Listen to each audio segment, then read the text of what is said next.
इतनी बड़ी इतना लगभग 6-6.5 लाख अभ्यर्थी इसमें परीक्षा दी। इसके बाद जब सूचना आई, अभी तक विभाग के तरफ से कोई एक जवाब नहीं आया। ये तो स्पष्ट बता रहा है बिहार में जिस प्रकार से बेरोजगारी है वो तो दिखाई पड़ रहा है ना। जो पता चला कि पेपर लीक का आया, खबर आया, आपको तुरंत उसको कैंसिल करना चाहिए था। बीते 17 दिसंबर को पूरे बिहार में दरोगा बहाली को देखते हुए 2 पालियों में परीक्षा ली जा रही थी। ऐसे में पेपर लीक की खबरें सामने निकल के आने लगी। अभ्यर्थियों के द्वारा यह कहा जा रहा है कि जल्द से जल्द अविलंब पेपर को कैंसिल करना चाहिए। देखा जाए तो 1 हफ्ते से ऊपर का समय हो गया है, लेकिन अभी तक कोई भी कहीं ना कहीं जवाब सामने निकल के नहीं आ रहा है। ना ही पेपर कैंसिल किया जा रहा है, ना ही बड़ी मछली को पकड़ा जा रहा है। हमारे साथ बात करने के लिए बिहार सरकार के पूर्व मंत्री रहे आलोक रंजन है, जुड़ेंगे, बात करेंगे। आलोक जी, लगातार पेपर लीक की खबरें सामने निकल के आती है, फिर से एक बार खबरें सामने निकल के आ रही है। अभ्यर्थी आरोप लगा रहे हैं, क्वेश्चन एकदम सेम हूबहू मिल रहा है जो अभ्यर्थियों से पूछा गया था पहली और दूसरी पाली में। ऐसे में देखा जाए तो बड़ी मछलियों को नहीं पकड़ा जा रहा है और कोई कार्रवाई नहीं हो रही है। कैसे देख रहे हैं? नहीं, देखिए, अभी आप विगत हाल के दिनों में जितनी भी परीक्षाएं हो रही हैं, ये कोई पहली घटना नहीं है पेपर लीक का। आप इससे पूर्व में भी जब भी परीक्षाएं हुई है, लगातार ये खबर आया है कि कई में तो कैंसिल भी किया गया। लगातार ये खबर आ रहा है कि पेपर लीक हो रहा है। तो ये पेपर लीक जो है ये प्रायोजित है। ऐसा नहीं है कि ये पेपर लीक कहीं गलती से हो जाती है। कहीं न कहीं सत्ता संपोषित लोग इसमें, इस नेटवर्क में लगे हुए हैं, इसीलिए ये पेपर लीक हो रहा है। नहीं तो आप बताइए, इतनी बड़ी इतना लगभग 6-6.5 लाख अभ्यर्थी इसमें परीक्षा दिए हैं, और इसके बाद जब सूचना आई, अभी तक विभाग के तरफ से कोई एक जवाब नहीं आया कि हाँ इस पर हम क्या कार्रवाई कर रहे हैं। कहते हैं हमको जानकारी हुई है, इस पर हम कोई कार्रवाई करेंगे, या वो मानने के लिए नहीं तैयार है। तो कहीं न कहीं इसमें जो इसके पीछे लगे हुए हैं वो कोई न कोई सत्ता संपोषित हैं, और सत्ता के इशारे पर इस प्रकार से किया जा रहा है और उसको इसका संरक्षण मिल रहा है, इसलिए सरकार इस पर कार्रवाई नहीं कर रही है। देखा जाए आलोक रंजन जी, 6,60,000 से ऊपर अभ्यर्थी इस परीक्षा में शामिल हुए थे। कंपटीशन लेवल काफी ज्यादा था। ऐसे में 1275 पद ही दिए गए थे, फिर भी इस तरीके की खबरें। नहीं, ये तो स्पष्ट बता रहा है बिहार में जिस प्रकार से बेरोजगारी है वो तो दिखाई पड़ रहा है ना। जो 1200 कुछ पद के लिए लगभग 6,60,000 अभ्यर्थी आए, तो ये तो स्पष्ट दिखाई दे रहा है कि बिहार में बेरोजगारी किस चरम पर है।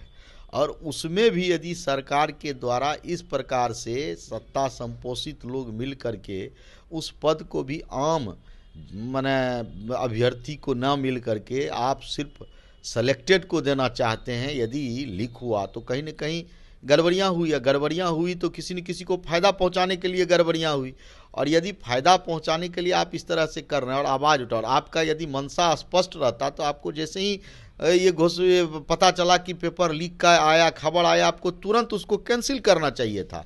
लेकिन सरकार ऐसा नहीं करके इस चीज़ को ढकने का काम कर रही है। ये स्पष्ट बता रहा है कि सत्ता संपोषित लोग इसमें हैं और सत्ता का संरक्षण उसको प्राप्त है, इसीलिए इस प्रकार की घटना नहीं हो रही है। जी, देखा जाए तो एक महिला को पकड़ा गया है जो अपने पति को फोन अंदर सेंटर में ले जाकर, वॉशरूम में जाकर फोटो खींचकर क्वेश्चन भेज रही थी अपने पति को, जिसके बाद पति क्वेश्चन का आंसर बना कर उसके व्हाट्सएप पे भेज रहा था। नहीं, देखिए, ये तो स्पष्ट है सरकार प्रत्येक क्षेत्र में फेल है। यदि आज एक परीक्षा है, ले रही है सरकार, और उस परीक्षा में वहाँ का जेमर रहना चाहिए, वहाँ उस हिसाब से जांच होना चाहिए। आपने जांच नहीं किया, आप उसमें जो है सो उसका ना जेमर आपका काम कर रहा है, प्रशासन आपका फेल हो चुका है, और आप जिस प्रकार से करना चाहते हैं जाकर के कर लेते हैं। अब ये तो घटना जो महिला जो व्हाट्सएप से कर रही थी, यह स्पष्ट बता रहा है कि कहीं न कहीं प्रशासन के लचर व्यवस्था के लापरवाही के कारण इस प्रकार की घटना घट रही है। सरकार इस पर कहीं भी सरकार जो है सो किसी भी रूप में हमको नहीं लग रहा है कि इसमें सरकार संवेदनशील है। सरकार को परीक्षा तो घोषणा कर देती है, लेकिन उसके लिए उसको जो भी करना चाहिए प्रशासनिक व्यवस्था वो नहीं कर पा रही है।